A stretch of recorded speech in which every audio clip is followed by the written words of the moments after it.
South India shopping mall the wedding మంత్ర సరికొత్త wedding collection south India shopping mall.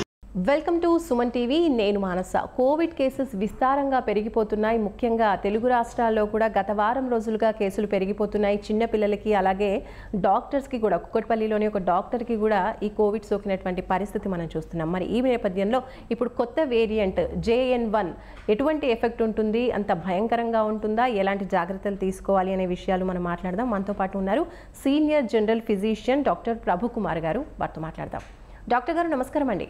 నమస్కారం doctor గారు, ఇప్పుడు కొత్త వేరియంట్ JN1 ఎక్కువగా వ్యాప్తి చెందుతోంది 2 తెలుగు రాష్ట్రాల్లో. చిన్నపిల్లలకి కూడా సోకింది. కాబట్టి మీరేం చెప్తారు, ఈ JN1 వేరియంట్ ఎఫెక్ట్ ఏ విధంగా ఉంటుందంటారు? కోవిడ్ ఒమిక్రాన్ ఏదైతే దీని వేరియంట్ కి సంబంధించింది ఈ JN. అయితే ఇప్పటి వరకు కేసులు నెంబర్ ఆఫ్ కేసెస్ పెరిగినట్టుగా కనపడుతున్నాయి, కానీ పెరిగిన కేసెస్ లో ఎంత వరకు మనకి పేషెంట్ కి మోర్టాలిటీ వస్తుంది, అంటే మరణపు అంచుల్లోకి ఎలా వెళ్తున్నారా వెళ్ళట్లేదా, లేదా సివియర్ గా ఇన్ఫెక్షన్స్ ఏమన్నా వస్తున్నాయా, రెస్పిరేటరీ ట్రాక్ట్ ఇన్ఫెక్షన్స్ అనేవి నిర్ధారణ కాలేదు.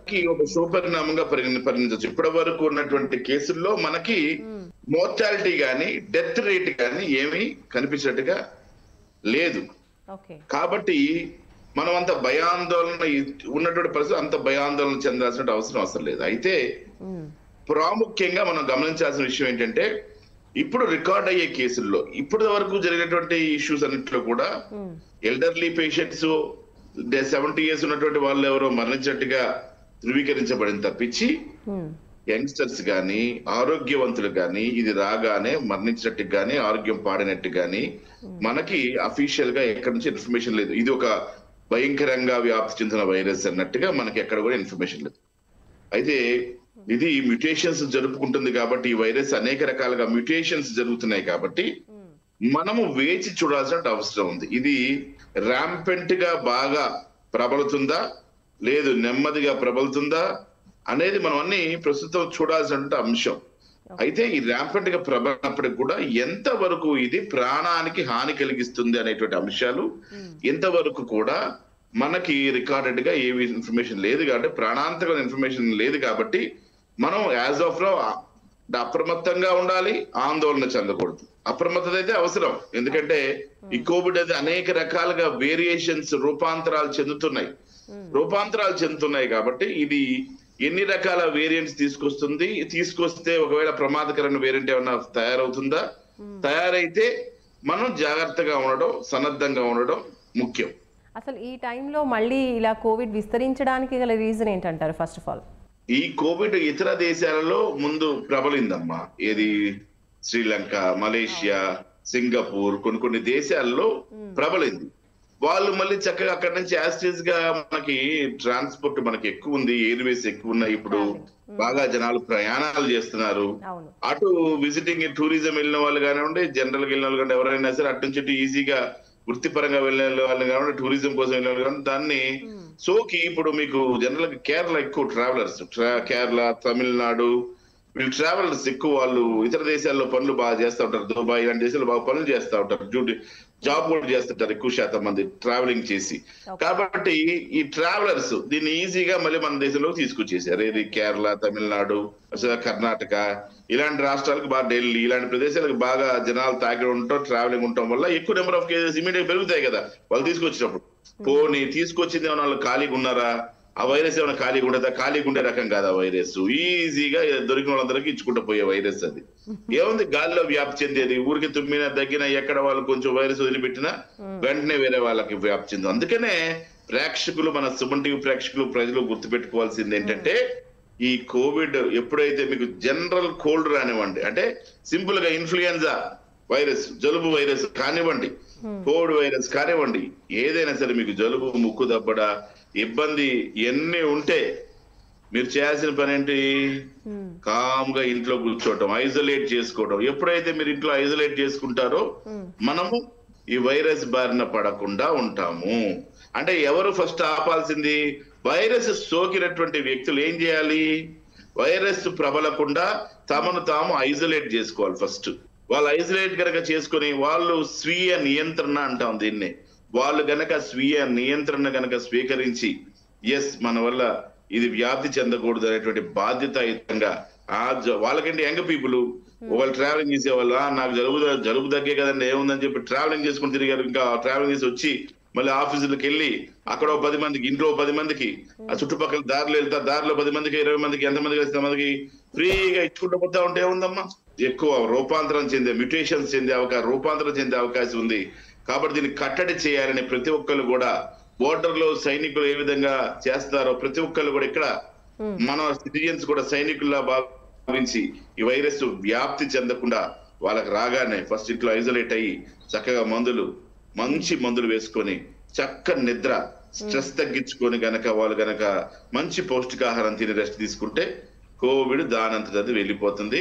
దానివల్ల మనం చూసాం చాలా కేసులు ధైర్యంగా ఉన్న వాళ్ళందరూ మానసికంగా ధైర్యంగా ఉన్న వాళ్ళు ఎంతమంది కోవిడ్ వచ్చింది ఏం కాలేదు, అందరూ బ్రహ్మాండంగా ఉన్నారు. కాబట్టి ముందు మానసిక ధైర్యం, మంచిగా మందులు వాడుకోవడం, చక్కని రెస్ట్ తీసుకోవడం, మానసికంగా మనం ప్రశాంతంగా ఉండడం అనేది ముఖ్యమైనటువంటి అంశం. ఓకే, ఇప్పుడు మొన్న పాక్తో యుద్ధం జరిగిన నేపథ్యంలో యుద్ధం తర్వాత మళ్ళీ చైనా నుంచే ఈ వైరస్ వచ్చింది అని అంటున్నారు. సో దీనిపై మీరేమంటారు? ఇప్పుడు నేనేమంటానంటే ఇది ఒక ఇంటర్నేషనల్ సమస్య. అప్పుడు కట్టడి చేయలేదు, ఇప్పుడు కట్టడి చేయలేదు. ప్రపంచ దేశాలన్నీ మరి ఒక దగ్గర 150 దేశాల వరకు ఈ జబ్బు వచ్చింది. మొన్న మనం తెలుసుకుంటే దేశాలన్నింటిలో ఈ జబ్బు 150 దేశాల పైన 160 దేశాల పైన ఈ జబ్బు ప్రబలింది. అయితే మరి ఈ ప్రపంచ దేశాలన్నీ కూడా ఫస్ట్ టైం వచ్చినప్పుడే ఎందుకు ఒక ఇంటర్నేషనల్ కోర్టులో అప్పీల్ చేసి ఇది ఎలా జరిగిందని ఒక పెద్ద ఇన్వెస్టిగేషన్ ఎందుకు చేయలేదు ఏంటి అన్నది ఎప్పటికీ ప్రపంచానికి అంతుపట్టని ప్రశ్న ఇది. నువ్వు అడిగిన ప్రశ్న మీరు అడిగిన ప్రశ్న ప్రపంచానికి అంతుపట్టని ప్రశ్న. ఇంటర్నేషనల్ కోర్ట్స్ ఉన్నాయి. ఇంటర్నేషనల్ కోర్ట్స్ అనేక కేసులు వేస్తుంటాం మనం. ప్రపంచ దేశాలన్నీ కానీ WHO కానీ దీని మీద ఒక ఇన్వెస్టిగేట్ చేయాలి కదా. ఫస్ట్ టైం వచ్చింది అక్కడి నుంచి వచ్చింది అన్నప్పుడు ఒక క్వశ్చన్ మనకి డెవలప్ అయినప్పుడు వెంటనే వాళ్ళు అక్కడ నుంచి ఇన్వెస్టిగేట్ చేసి ఇది ఎలా వచ్చింది ఏంటి, చైనా పైన మరి వాళ్ళు అప్పుడే ఒక డెసిషన్ తీసుకొని అనేక విషయాలను వాళ్ళ మీద ఇన్వెస్టిగేట్ చేస్తే బాగుండేది. మరి మీరు ఇప్పుడు ఇట్లా అంటున్నారు కాబట్టి మరి అలా ఉండుండొచ్చేమో చైనా నుంచి కూడా తెలియదు మనకి. కాబట్టి దీన్ని ఒక ఇంటర్నేషనల్ ఏజెన్సీకి అప్పచెప్పి దీని మీద ఇన్వెస్టిగేట్ చేయడం చాలా ఉత్తమం. ఓకే, సరే. ఒక కామన్ పర్సన్గా ఇప్పుడు అడిగే క్వశ్చన్ ఏంటంటే, ఇప్పుడు గతంలో మనం కోవిడ్ వచ్చినప్పుడు వ్యాక్సిన్స్ తీసుకున్నాము, అలాగే బూస్టర్ డోసెస్ కూడా తీసుకున్నాం. కాబట్టి ఇప్పుడు మనం సేఫే అనుకోవచ్చా, లేదంటే మళ్ళీ బూస్టర్ డోస్ తీసుకోవాలా?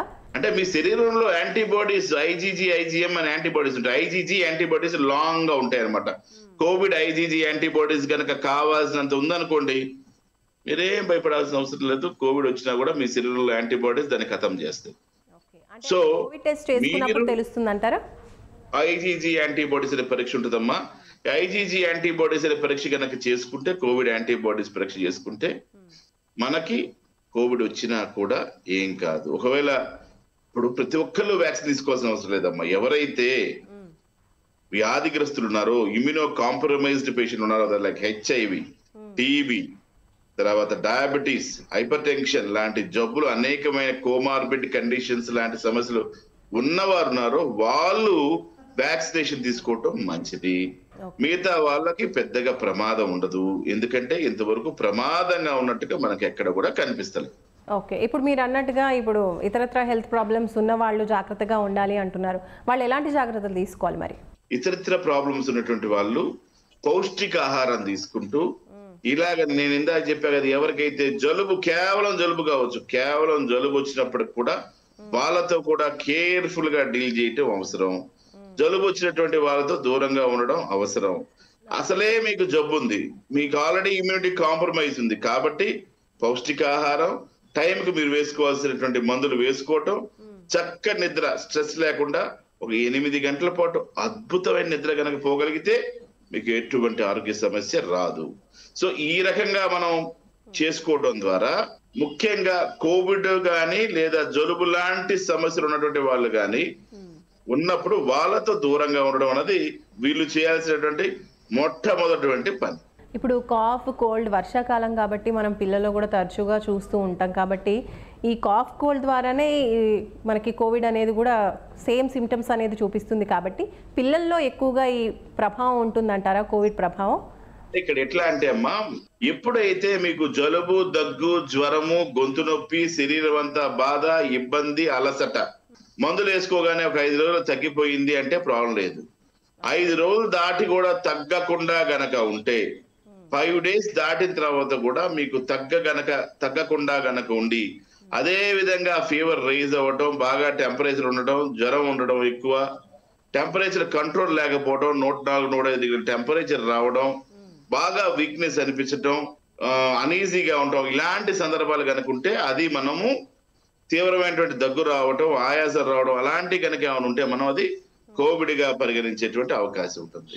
అప్పుడు పరీక్ష కూడా కోవిడ్కి చేస్తాం. అంటే మనకి నీరసంగా ఉండటం, మందులు వేసుకున్నా కూడా జ్వరం తగ్గకపోవడం, జ్వరం అట్లాగే ఉండటం, వీక్నెస్ ఉండటం, ఆయాసం రావడం, మనం అనుకుంటాం కదా పల్స్ ఆక్సిమీటర్ లో ఆక్సిజన్ ఇబ్బందిగా ఉండటం, ఆక్సిజన్ పీల్చుకోవడంలో ఇబ్బందిగా ఉండటం, గొంతు తీవ్రంగా నొప్పిగా ఉండటం, తలకాయ నొప్పి రావటం, ఒళ్ళంతా నొప్పులు రావడం, ఇట్లాంటి లక్షణాలు గనక మనం మందులు వాడుతున్నా 4 రోజులు అయిపోతున్నా కూడా తగ్గకుండా ఉండడం ఇలాగా ఉంటే మనం అప్పుడు కోవిడ్ పరీక్ష చేసుకొని డాక్టర్ గారిని సంప్రదించి ప్రాపర్ గా మందులు వాడుకోవడం ఉత్తమం. ఇప్పుడు కోవిడ్ కేసెస్ మనకి ఏపీలో కూడా వచ్చాయి, తెలంగాణలో కూడా నమోదవుతున్నాయి. కాబట్టి వన్స్ కోవిడ్ వస్తే గనక అది ఎన్ని రోజులు బాడీలో ఉంటుంది? కోవిడ్ వచ్చిన వాళ్ళు ఎలాంటి ఫుడ్ తీసుకోవడం వల్ల ఇమ్యూనిటీని పెంచుకోవచ్చు అంటారు?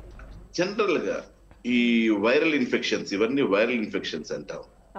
ఇవి ఎంటర్ అయిన తర్వాత 2-3 రోజులు ఇంక్యుబేషన్ పీరియడ్ అయిపోయిన తర్వాత, ఇంక్యుబేషన్ పీరియడ్ అయిన తర్వాత మనలో లక్షణాలు కనపడతాయి. ఈ లక్షణాలు 1 నుంచి 14 రోజుల దాకా ఉండేటువంటి అవకాశం, కొంతమందికి 21 రోజుల దాకా ఉండేటువంటి అవకాశం కూడా లేకపోలేదు. అయితే మనం ఏం చేయాలి? ప్రాపర్ డైట్, చక్కని ప్రోటీన్ డైట్, బాదం పప్పు, వాల్నట్స్, తర్వాత జీడిపప్పు, బాదం పప్పు ఇలాంటి డ్రై ఫ్రూట్స్ వాడటము, అంటే ప్రోటీన్స్ ఉండేటువంటి ఆహారం, కోడిగుడ్లు, తర్వాత చక్కని మటన్, చికెన్, ఫిష్, ప్రాన్స్, అంటే ఇవన్నీ మళ్ళీ పడని వాళ్ళు ఉంటారు, తినని వాళ్ళు ఉంటారు. అదే వెజిటేరియన్స్ వచ్చేసరికి మష్రూమ్స్, తర్వాత లెట్యూస్ లీవ్స్, ఇట్లాగా రకరకాల కాంబినేషన్స్ వాడుకుంటూ ప్రోటీన్ డైట్ ని బాగా పెంచుకోవటం, కోడిగుడ్లు, పాలు, ఫిష్ ఇట్లాగా వీటి ప్రోటీన్ డైట్ పెంచుకుంటూ, ప్రోటీన్ శాతాన్ని పెంచుకుంటూ ఒక బ్యాలెన్స్డ్ డైట్, ఏది ఎక్కువ వద్దు ఏది తక్కువ వద్దు, కొంచెం ప్రోటీన్, కొంచెం కార్బోహైడ్రేట్, కొంచెం ఫ్యాట్, ఇట్లా కొంత ఫైబర్, ఇలాగా సమాహారం కనుక భోంచేయగలిగితే, మంచి పౌష్టికాహారం కనుక తీసుకోగలిగితే, ఇప్పుడు నేను చెప్పేటువంటి బీన్స్ ఉంటాయి, ప్రోటీన్ అంటే మరి వెజిటేరియన్స్ కి మష్రూమ్స్ లో, బీన్స్ లో, తర్వాత చెన్న, చోలే, ఇలా రకరకాల ఐటమ్స్ ఉంటాయి. అట్లాగే ఫ్రూట్స్ లో వచ్చేసరికి జామ పండు, సిట్రస్ ఫ్రూట్స్ అంటే విటమిన్ సి, ఆరెంజెస్, తర్వాత బత్తాయి, ఇలాగ రకరకాల సిట్రస్ ఫ్రూట్స్ తీసుకోవటం. అట్లాగే మరి అవకాడో, తర్వాత డ్రాగన్ ఫ్రూట్, ఇలాగా మనకి పెరట్లో పెరిగేటువంటి జామ పండు, బొప్పాయి పండు, ఇలాంటి మంచి ఫ్రూట్స్, విటమిన్స్, ప్రోటీన్స్, తర్వాత ముఖ్యంగా వీటన్నిటిలో యాంటీ ఆక్సిడెంట్స్ ఉంటాయి ఫ్రూట్స్ లో. ఈ యాంటీ ఆక్సిడెంట్స్ ఉన్న ఫ్రూట్స్ ఇలాంటివి తీసుకోవడం ద్వారా మనం ఈజీగా మన శరీరాన్ని కాపాడుకోవచ్చు జబ్బు నుంచి. ఓకే, రైట్ అండి. Thank you so much doctor గారు, చాలా వాల్యుబుల్ ఇన్ఫర్మేషన్ మాకు అందించారు. Thank you so much.